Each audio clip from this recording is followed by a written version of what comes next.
दो बिल्लियां और बंदर की कहानी। दो बिल्लियों की आपस में अच्छी दोस्ती थी। वे सारा दिन एक दूसरे के साथ खेलती, ढेर सारी बातें करती और साथ ही भोजन की तलाश करती थी। एक दिन दोनों भोजन की तलाश में निकली।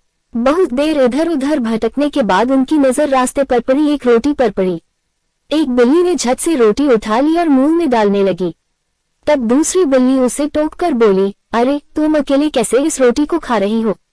हम दोनों ने साथ में इस रोटी को देखा था, इसलिए हमें इसे बांटकर खाना चाहिए। पहली बिल्ली ने रोटी तोड़कर दूसरी बिल्ली को दिया, लेकिन वह टुकड़ा छोटा था। ये देख उसे बुरा लगा और वह बोली, अरे ये टुकड़ा तो छोटा है, तुम्हें रोटी के बराबर टुकड़े करने चाहिए थे। तुम मेरे साथ बेईमानी कर रही हो। इस बात पर दोनों में बहस होने लगी। बहस इतनी बड़ी कि दोनों लड़ने लगी।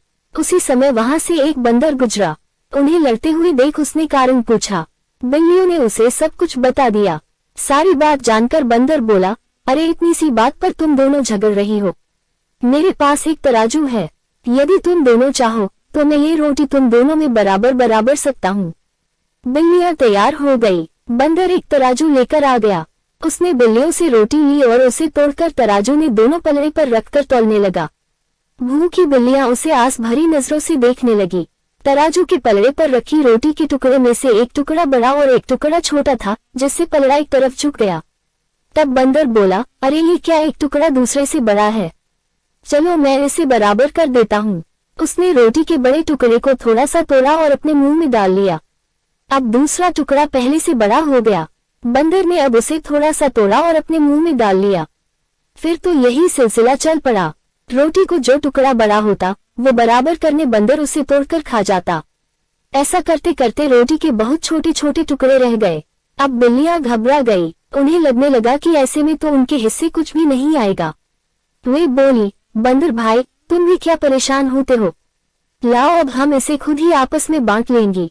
बंदर बोला, ठीक है, लेकिन अब तक जो मैंने मेहनत की है उसका मेहताना तो लगेगा ना, इसलिए रोटी के ये टुकड़े मेरे।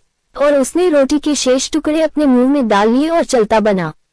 बिल्लियां उसे देखती रह गई। उन्हें अपनी गलती का एहसास हो चुका था। वे समझ गई कि उनकी आपसी फूट का लाभ उठाकर बंदर उन्हें मूर्ख बना गया। उसी समय उन्होंने निर्णय लिया कि अब कभी झगड़ा नहीं करेगी और प्रेम से रहेंगी। सीख, मिलजुल कर रहे, अन्यथा आपसी फूट का फायदा कोई तीसरा उठा लेगा।